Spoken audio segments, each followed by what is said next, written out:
Thank you very much for joining us tonight and joining us on the webinar 50 Shades of Gray Literature, how to use gray literature to make evidence-informed recommendations and decisions. My name is Nicole Demansky. I'm one of the pharmacists working at the Pharmacists Clinic. And tonight I'm joined by my colleagues and co-presenters, Tiana Tilley and Cindy Zhang. Just before we move on, a few housekeeping items that I'd like everyone to know about. You are automatically muted and you do not need to mute yourself. We ask that if you have any issues with technology, please type it into the chat box and we will have someone support you. Otherwise, please leave all other questions relating to gray literature for the Q&A box as opposed to the chat. We do hope that this webinar is as interactive and casual as possible, so please feel free to ask any questions in the Q&A box at any time throughout the presentation. If it's appropriate and relevant, I will try to ask the question throughout the presentation if there's a moment to do so. However, most questions will be saved for the end. The webinar is being recorded, as you heard, and it will be posted on our clinic's website afterwards, so you can reference it at any time. However, please note that we will not be distributing the slides after the presentation. And once this webinar ends, you will be directed to a link to fill out a post-webinar survey.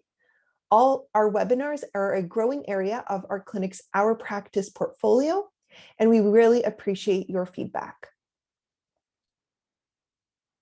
Next slide, please. We would like to acknowledge that the University of British Columbia Vancouver campus and the UBC Pharmacists Clinic are located on the traditional, ancestral, and unceded territory of the Musqueam people. And the land it is situated on has always been a place of learning for the Musqueam, who for millennia have passed on their culture, history, and traditions from one generation to the next on this site. We have no conflicts of interest to declare, and we are not receiving any payment outside our usual salary to present this webinar. In terms of the outline, we are going to do an overview of gray literature and then go into specific details on how to identify gray literature in your practice, going over multiple different sources of gray literature. We also want to know how to critically appraise gray literature and walk you through a case example where gray literature is applied. This will take approximately 40 minutes and we'll leave 20 minutes for question and answer at the end. Before we continue though, there are a few questions that we'd like to ask the audience.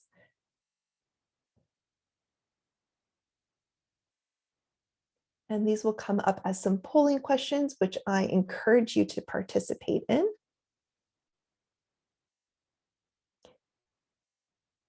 I can see the mouse moving. We're just getting that set up. All right. Which setting do you predominantly work in?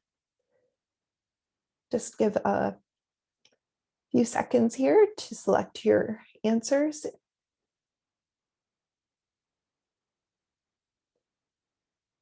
Okay, and can we reveal the results?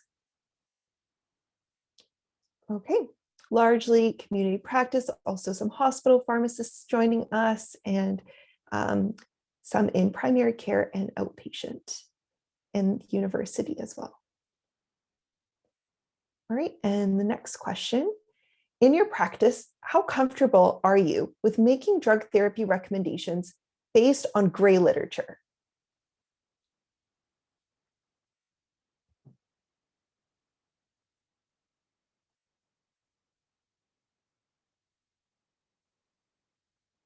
All right, and submit your final responses and we'll reveal the answers.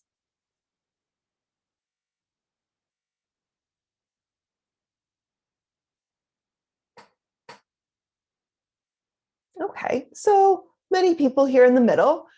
We do hope that by the end of this webinar, we'll see some more participants in the very comfortable to comfortable area.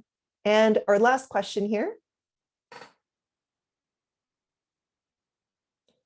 How often do you incorporate gray literature in your practice? So your day-to-day practice.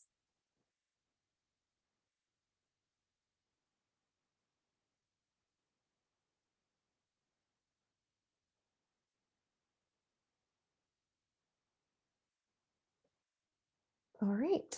Not sure. Well, we will be doing our best to try to really clarify what gray literature is and how we can incorporate it in our practice. So thank you everyone for participating, and we will move on to the learning objectives here. Following this webinar, we hope that you will be able to explain exactly what gray literature is, identify reputable sources, understand the benefit of using gray literature in your practice, and apply gray literature to a patient case and your subsequent practice. All right, that's everything from myself. I will pass it on to my co-presenter, Cindy.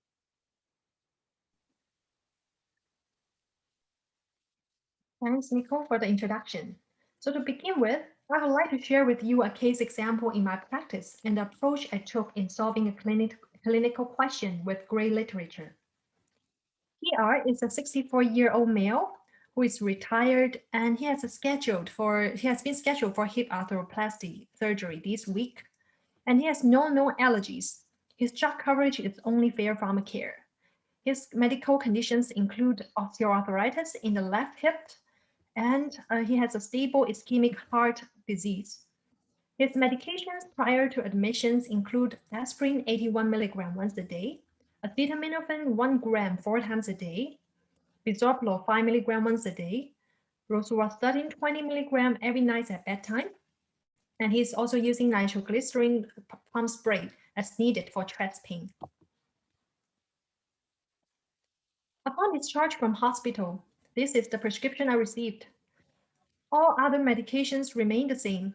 When I saw his prescription, I found that this is not a commonly seen dosage and duration for aspirin. The clinical questions I asked are, is 162 milligram an appropriate dosage for DVT prophylaxis? And is 30 days an appropriate duration for deep vein thrombosis prophylaxis post-hip surgery? And next, I will pass it on to Tiana. Thank you so much, Cindy, for introducing us to that case.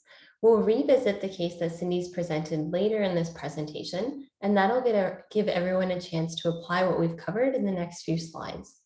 But for now, we'll start with an overview of what is gray literature. So gray literature is information that's produced outside of traditional publishing and distribution channels. By traditional publishers, we mean those who are within the control of commercial publishers, where publishing is the primary activity of the organization. Examples of gray literature can include things like reports, policy papers, newsletters, speeches, poster presentations, and more. And they can be created at all levels of government, non-government organizations, academia, and industry in print or electronic formats. Now, one thing to keep in mind is that gray literature is everywhere. Even within traditional literature, like primary, secondary, or tertiary literature, there actually is a proportion of content that's published that is gray literature. So for example, in a systematic review, there could be an additional search and inclusion of findings from gray literature as part of the process to thoroughly include all existing literature and knowledge on a topic. As we see with this figure, primary literature has a smaller proportion of gray literature within it, while a larger proportion of content published in consumer health and popular opinions or blogs is gray literature. What's really interesting is that gray literature databases aren't all gray literature. A lot is, but once a study is completed in a peer-reviewed publication, they may then add that publication to the gray literature database as well, and that would make it not all gray literature. Now, here are some specific examples of gray literature. There may be some that stick out to you that you already use, but didn't realize were gray literature, and some that you commonly hear of or have access to, but you didn't know could be reputable sources of gray literature. I frequently find that I use conference abstracts and podcasts, which are quite interesting examples.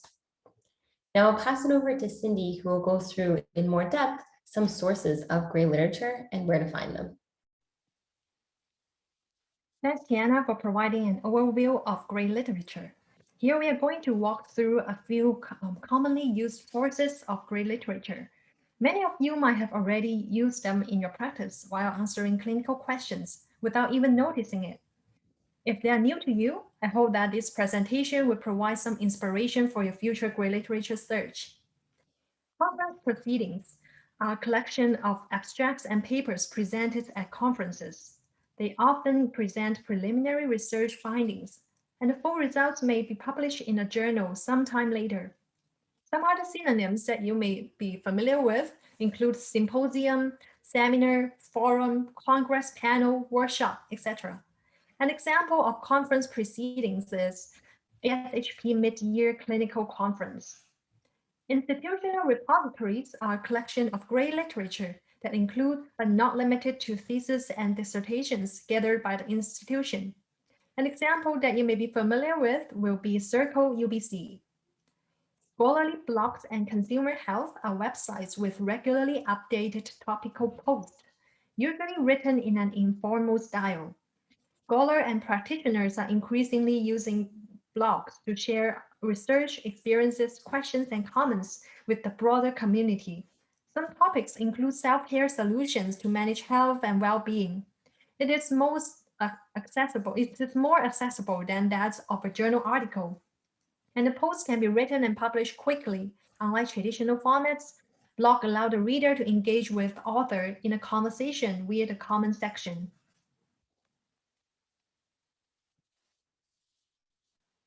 Next slide, please. Government documents are official documents by government bodies such as HealthLink BC. Clinical trials contain unpublished results or more detail about the completed studies. A commonly used example would be clinicaltrials.gov. Clinical practice guidelines usually give you recommendations. So those are the recommendations for healthcare providers on how to diagnose or to treat a medical condition. Some example would include Canadian Cardiovascular Society and BC Guideline. So you may ask, why do we use gray literature? Gray literature should always be in part of the search strategy for a systematic review in clinical research to offset publication bias and to provide a balanced picture of available evidence. And sometimes you will need to turn to gray literature for help when you urgently need to answer a clinical question in practice, but the study is still underway. Gray literature is also of critical importance when you have exhausted your first-line recommendations for a clinical condition.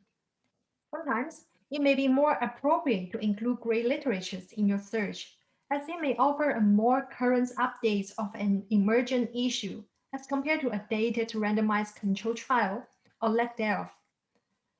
Additionally, gray literatures offer a different perspective than the mainstream publications. And also, because there is no publisher-enforced limitations on length, gray literature can be much more detailed than the journal articles.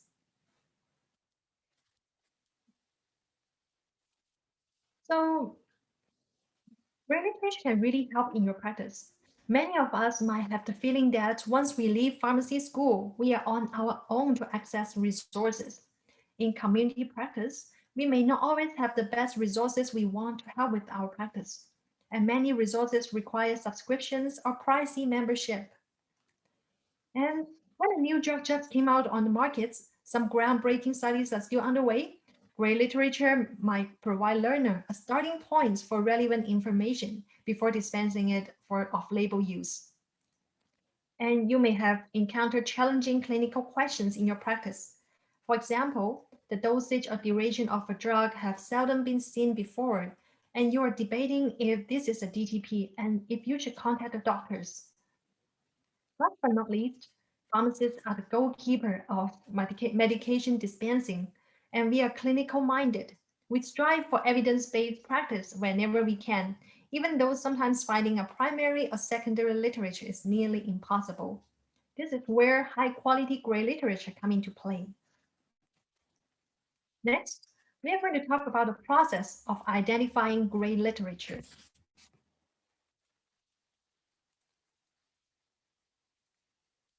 It can be hard to know where to start, but you can start by thinking, who would be the authorities in this topic? Who would have written about this topic?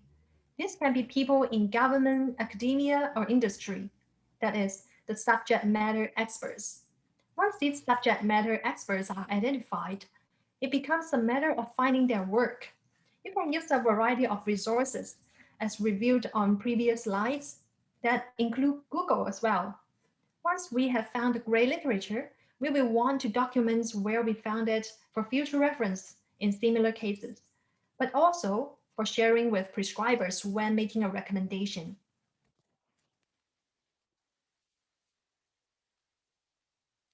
Google search has been used a lot in community practice.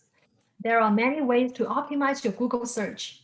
Just to name a few, you could customize your search time frame by clicking on the Tools button in Google.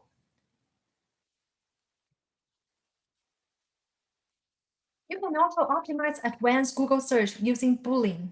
Boolean search uses a combination of keywords, and the three main Boolean operators are and, or, and not.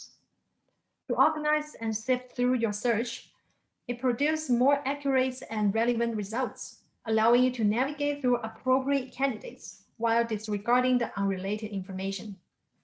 And the quotation mark operator can be used to search on or filter for a specific word or sentence. In this example, we search for information that contains the exact word drug therapy problem. Now I will pass it on to Tiana to talk about critical appraisal of great literature. So now that you might be more familiar with what sources of great literature are and how to find them and identify them, I'll walk through how to critically appraise great literature. And it really is important to critically appraise all literature, but great literature in particular, to make sure that you're using reputable sources to base clinical decisions. So critical appraisal, like I said, is particularly important for great literature, as great literature can be published without peer review or with less stringent peer review than Black literature, which is a term used for literature published through traditional means, like primary literature. To evaluate the literature's validity, trustworthiness, and relevance to a particular context or patient, we use a systematic approach like we would use with critically appraising Black literature. We use appropriate tools for the systematic approach, specifically ones like the AACODS checklist, which was developed by Jess Tyndall at Flinders University. Now, this checklist can be used by pharmacists when making clinical decisions, but it can also be shared with patients so that they can appraise great literature that they might find over sources like the internet to assess if it's valid, trustworthy, and adds value. This can help empower patients in their health advocacy efforts. Now, when we look at the AACODS checklist, each letter represents a domain that should be assessed. The first is authority. So who is responsible for the content and are they credible? Some questions you can ask yourself are, what are the credentials or qualifications that make this person a subject matter expert? Has this author or organization been cited by others or published in this area previously? And does the item that you're looking at use a detailed reference list? Next, we want to look at the accuracy. So is the document supported by credible, authoritative sources? You can ask yourself things like, is it supported with a clearly stated aim and methodology? And has it been edited or reviewed by a reputable source of authority? Next, we want to look at coverage. So does the document clearly state parameters that define their content coverage? All items have parameters that define their content coverage, but these limits might mean that the work refers to a particular patient group or situation and should only be applied in those situations. So that's why it's important to know what these limits are so we can use the literature appropriately. Next, we want to ask ourselves about objectivity. So is there bias? And is it easily detected? Some things you can ask yourself are, even if it's an expert opinion, is it strictly an opinion? Have they been balanced and forthright regarding their potential biases? And does it seem like a balanced presentation of different perspectives? The next thing you want to evaluate is the date. So can you find the date? For the content to inform your clinical practice or things like research, It should really have a date, and that date should be recent. This can even extend to the dates of the references used to make sure that the most relevant and recent information is being cited in order to inform the gray literature that you might use. Lastly, we want to look at the significance. Does the document add something unique to your current knowledge and practice? You can ask yourself things like, does this add or refute the current position? And you can also ask, does this influence your practice? Now, if it's critically appraised appropriately and valid and trustworthy, gray literature can have really good strengths to add to your clinical practice. It offers a greater breadth of literature to help formulate clinical decisions. Because it's published through non-traditional means, it often has shorter time lags between submission and publication, making it available faster and more current. It can be also a source for negative results, reducing publication bias and showing you what didn't work and saving you a trial with your patient or your practice. It also allows for underrepresented authors and voices who might be newer to the field or less published due to systematic barriers. Lastly, it increases accessibility as it's widely available without paid access. Now, in addition to those strengths, there are also limitations to gray literature that you should keep in mind. These limitations include that it's not always peer-reviewed or done so as thoroughly as a peer-reviewed journal, for example. In some cases, for example, an abstract may be peer-reviewed, but the resulting poster that's published is not. In some cases, content can be submitted by non-experts who don't actually have an expertise in a particular domain and may actually be incorrect. It can also be difficult to find the information that's required to thoroughly critically appraise a piece of gray literature. For example, if the dates of publication can't be found. Lastly, it can be harder to find at times because it's not always available or indexed in traditional databases. So for example, you may not be able to find it or find it as readily in your usual literature databases like PubMed or Ovid. So now that you've learned about what gray literature is, how to find it, and how to appraise it, Cindy will walk you through applying gray literature to the case that she presented at the beginning of this webinar. But before we get to that, I'll refresh your memory about the case. So as a refresher, TR is a 64-year-old male recently discharged from hospital following hip arthroplasty of the left hip, secondary to osteoarthritis. He's 5 days post-op from surgery.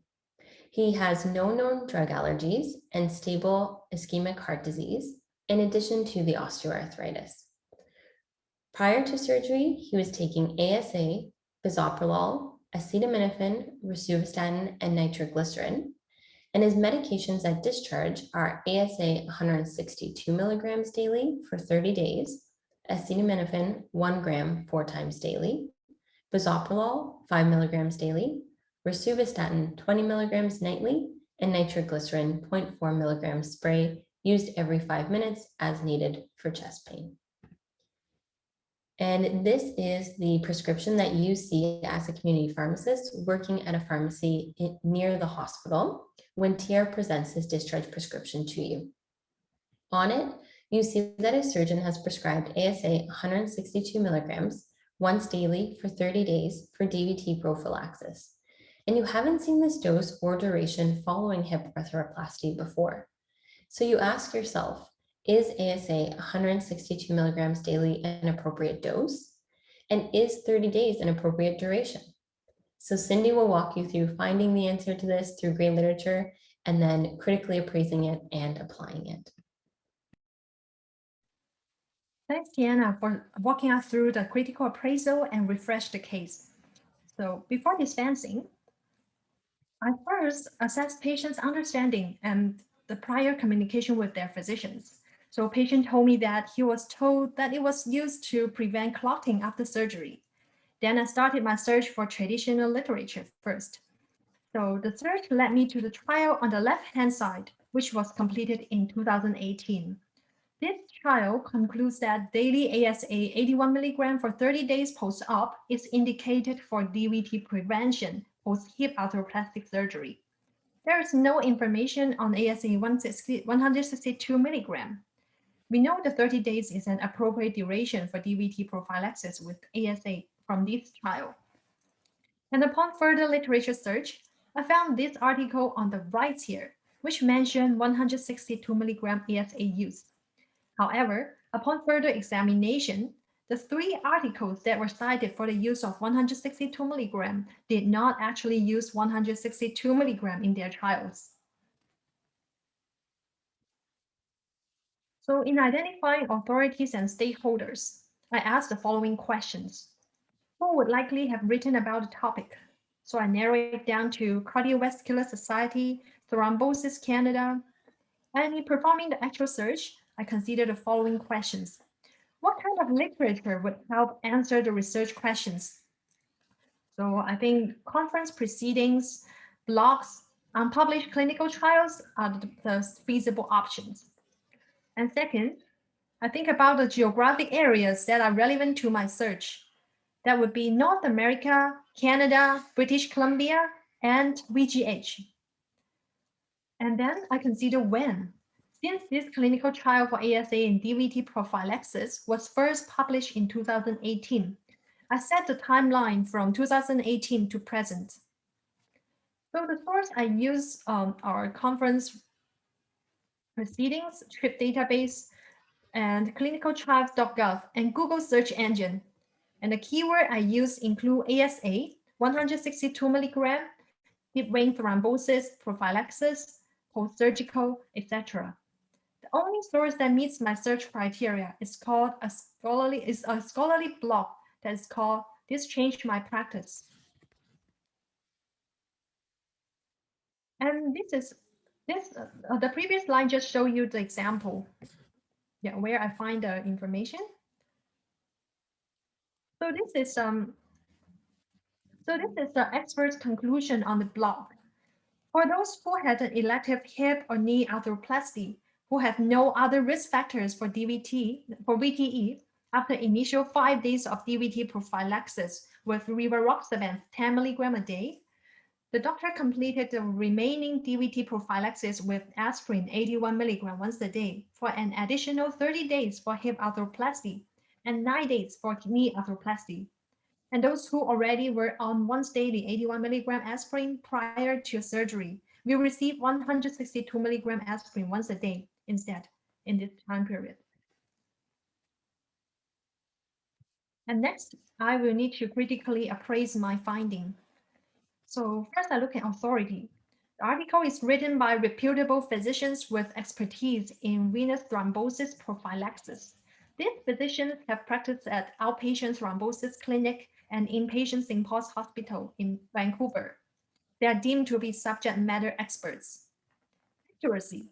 The document is supported by UBC continuing professional developments and has been edited by UBC Medicine. In terms of coverage, the document clearly states parameters that define the contents coverage. That is DVT prophylaxis in post-hip and knee arthroplasty surgery. And note that the document has excluded surgeries due to fracture or patients with increased thrombosis risk, such as those with active cancer. In terms of objectivity, bias does exist, and the author attempted to mitigate it by only presenting published trials. And it is an expert's opinion, therefore it is subject to selection bias. The author had critically appraised the current evidence, and it seems like they have presented a balanced picture of different perspectives. Dates. These documents were recorded in July 24, 2018, which falls into our predefined time frame. And significance, these documents added something unique to our current knowledge. That is, it offers an alternative to traditional ASA dose in the studies.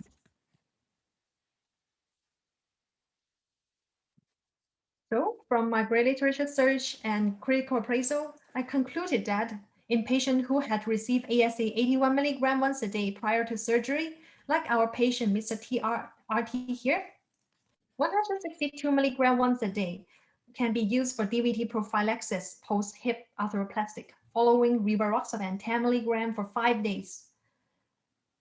The prophylactic treatment's duration of 30 days post-surgery is appropriate. And therefore, he bought a box of OTC-AS 81 milligram, and he was instructed to take 2 tablets once a day for 30 days. And he was counseled on some monitoring plan and safety efficacy.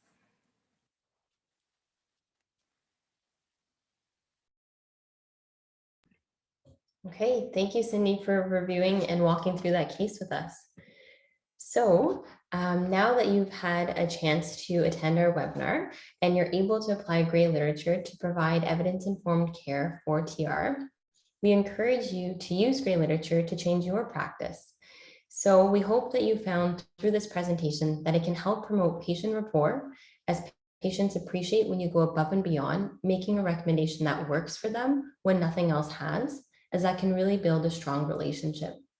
It enables you to provide comprehensive, evidence-informed care, given the robust search going beyond traditional literature, but based in critical appraisal and ensuring the sources are trustworthy. It can support you in answering challenging inquiries when you don't have access to published literature, like closed access journals. And it can facilitate discussions with prescribers by showing the value the pharmacist can bring when we use gray literature to provide further education to healthcare providers about options from trusted resources when traditional ones have been exhausted. And we'll now open up the floor to the audience questions. Thank you, Tiana, and thank you, Cindy. I do invite anyone on the webinar to use the Q&A box and write any questions that you may have.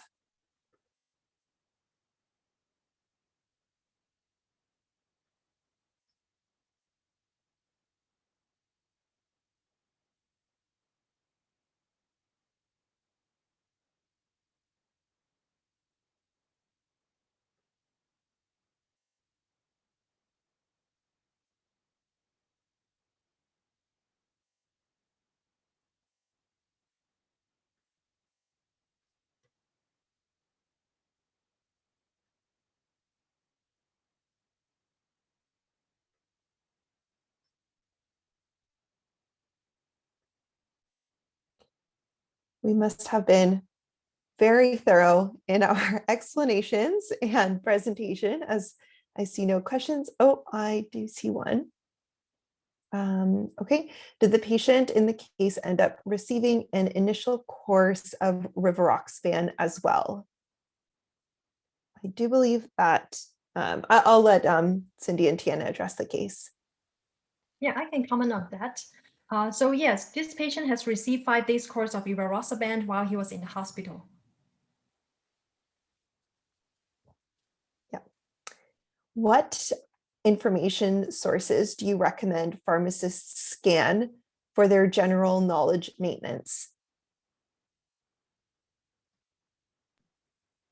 Yeah, I think this can vary based on your practice and your specific interests, as well as the patients you see. But following, adding to your bookmarks, or even subscribing to things like This Changed My Practice, even things like our practice newsletter, those are nice quick refreshers, I find, and can cover a variety of topics.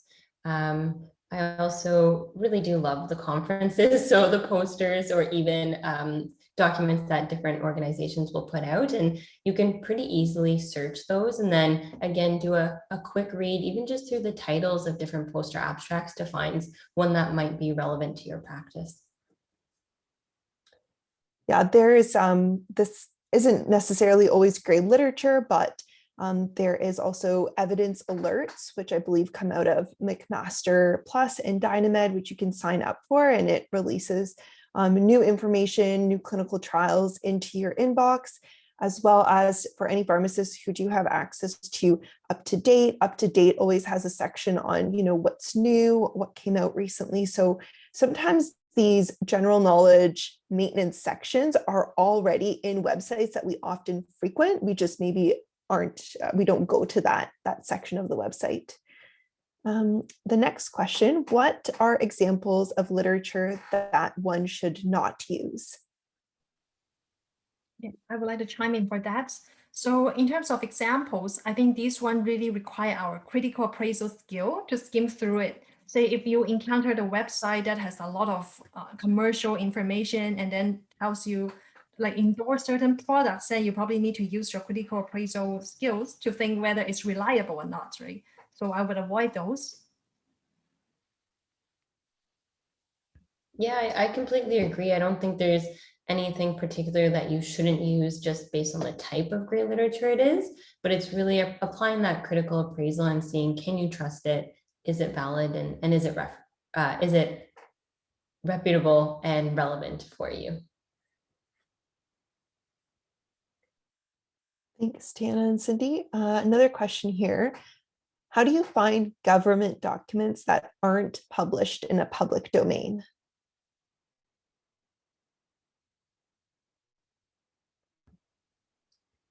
Yeah, so there can be a few ways. If it's mentioned on a government website, but the actual document might not be accessible, if there's a contact piece of information or even the author's information, you can actually often write to them. And this even applies to other things. So if you're finding that there's a piece of primary literature and you don't have a subscription to a certain peer-reviewed journal, oftentimes, and I was surprised by this, but I think on the flip side, people love when they get asked for this, is you can actually just email the author. Oftentimes there's a corresponding author, or even in government resources, there might be a contact, and you can actually just request access, and oftentimes they'll quickly get back to you with that access.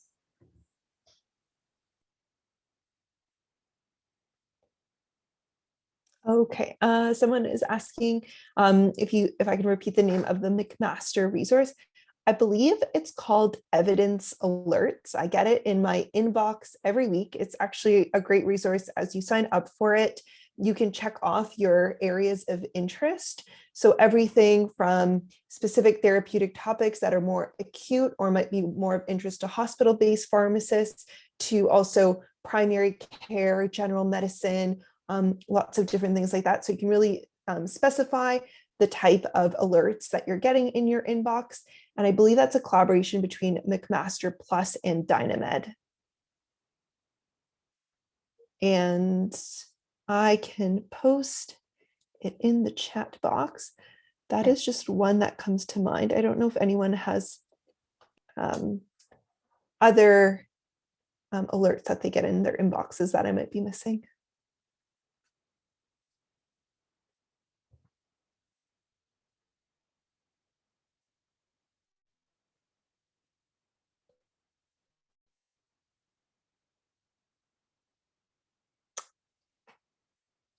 I'll just give it a few more minutes or a minute here if anybody would like to ask any other questions. I have to say that in creating this webinar and listening to Tiana and Cindy, I think we all learned something new in making this webinar. So we certainly hope that everyone who joined us tonight did as well. Again, this webinar will be on our website. You can listen to it again at any time. The slides will not be distributed, but seeing no other questions, I want to thank everyone for joining us again. And I am going to advance to our references slide. If we can, so I do invite you, if you'd like, you can feel free to take a screenshot of this slide here.